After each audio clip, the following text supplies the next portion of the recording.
चला जाता साडा ते पैगाम इंज ही पहुंचता रहना है क्यों भी पैंट शर्ट हाँ गल तेरे कोल है क्यों गाना आउंदा मैनू साह खरे किस तरह आउंदा ढोल बजा लेंदे हो तू अब्बा नहीं चाहना नहीं मैं अब्बा व्याहना अब्बे दा ब्याह नहीं होया नहीं ते तू कुरानदाजी चो है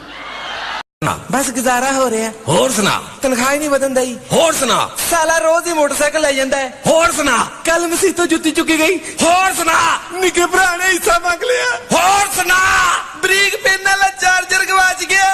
किस तरह का रिश्ता चाहिए ਕੁੜੀ 6 ਫੁੱਟ ਲੰਬੀ ਹੋਵੇ 2 ਫੁੱਟ ਚੌੜੀ ਹੋਵੇ 3 ਸੂਤਰ ਦਾ ਨੱਕ ਹੋਵੇ ਤੇ 2.5 ਇੰਚ ਦੇ ਬੁੱਲ ਹੋਣ ਰੰਗ ਦੀ ਚਿੱਟੀ ਹੋਵੇ ਦਿਲ ਦੀ ਕਾਲੀ ਹੋਵੇ ਹੱਥਾਂ ਦੀ ਸਖਤ ਹੋਵੇ ਤੇ ਪੈਰਾਂ ਦੀ ਮਿੱਟੀ ਨਾ ਛੱਡੇ ठीक पढ़ी किन्नी को होवे ਪੜ੍ਹਾਈ ਉਹਦੀ ਇੰਜ ਹੋਵੇ ਕਿ ਕਈਆਂ ਬੀਬੀਆਂ ਨੂੰ ਨਾ ਆਦਤ ਹੁੰਦੀ ਹੈ ਬਾਹਰ ਬਾਜ਼ਾਰ 'ਚ ਜਾਣ ਨਾ ਤੇ ਸਾਰਾ ਬਾਜ਼ਾਰ ਵੇਖੇ ਹੱਸ-ਹੱਸ ਗੱਲਾਂ ਕਰਨਗੀਆਂ ਤੇ ਜੇ ਕੋਈ ਮੌਲਵੀ ਵਾਲੇ ਦੀ ਅਚਾਨਕ ਦਾੜੀ ਵਾਲੇ ਦੀ ਨਜ਼ਰ ਪੈ ਜੇ ਨਾ ਤੇ ਵੇਖਿਆ ਲੈ ਦਾੜੀ ਰੱਖ ਕੇ ਕੀ ਵੇਲਣਾ ਹੈ ਤੇ ਮੈਂ ਤੂੰ ਇੱਥੇ ਸਫਾ ਮਰਵਾ ਕਰਨਾ ਹੀ ਹੈ ਤਗੜਾ ਜਵਾਈ ਆਵੇ ਤਿੱਕਾ ਬੋਟੀ ਮਲਾਈ ਬੋਟੀ ਸ਼ਵਾਰਮਾ 버ਗਰ ਪੀਜ਼ਾ ਕੈਚਅਪ ਉਹ ਬੋਲੋ ਤੇ ਸਹੀ ਉਹਦੇ ਅੱਗੇ ਕਿੰਨੀਆਂ ਡਿਸ਼ਾਂ ਨਵੇਂ ਜਵਾਈ ਅੱਗੇ ਤੇ ਪੁਰਾਣਾ ਜਿਵੇਂ ਜਿਵੇਂ ਹੁੰਦਾ ਜਾਊ ਨਾ ਤੇ ਗੱਲ ਗੋਭੀ ਤੇ ਮੁਕਣੀ हिसाब लैके आ मैं की खादा है मैनू नहीं याद रहिंदा मैं की खादा है ना मैनू ये याद रहिंदा मैं की खादा ना मैनू ये याद रहिंदा कि किदा खादा ਹੁਣ ਪੁੱਤਰ ਚਾਹੀਦਾ ਹੈ ਹਾਂਜੀ ਸਿਰਫ ਪੁੱਤਰ ਦੇ ਚੱਕਰ ਧੀਆਂ ਜੰਮੀ ਗਈਆਂ ਕੀ ਕਰਦੇ ਫਿਰ ਪਰ ਪੁੱਤਰ ਤਾਂ ਮੇਰਾ ਸੋਹਣਾ ਰੱਬ ਦਿੰਦਾ ਹੈ ਅਸੀਂ ਦੁਆ ਕਰਾਂਗੇ ਰੱਬ ਤੈਨੂੰ ਪੁੱਤਰ ਦੇਗਾ ਇਹ ਦੱਸ ਬੰਦਾ ਕੀ ਕੰਮ ਕਰਦਾ ਹੀ ਮੇਰਾ ਖਾਵਨ ਮਰ ਗਿਆ हो जा कम कर मुंडे शरीफ हुंदे आ कुड़ियां बदतमीज हुंदियां ਆਬਤ ਕਰੋ ਕੈਸੇ ਇਹ ਬਾਤ ਤੁਮਨੇ ਕਹੀ आ कुड़ी जदों किसी मुंडे नूं वेखदी है वेखदे कहंदी बेशरम जलील कमीना मुंडा जदों कुड़ी नूं वेखदा कहंदा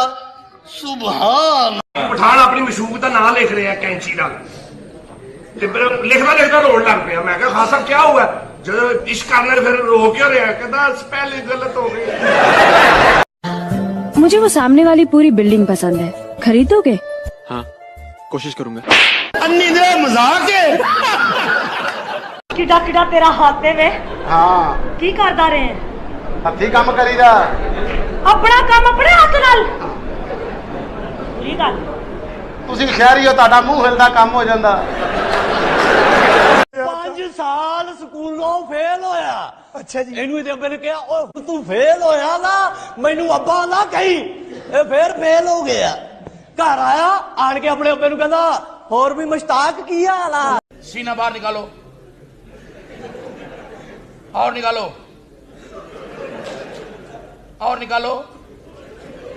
और निकालो मैं काट के बाहर रख दे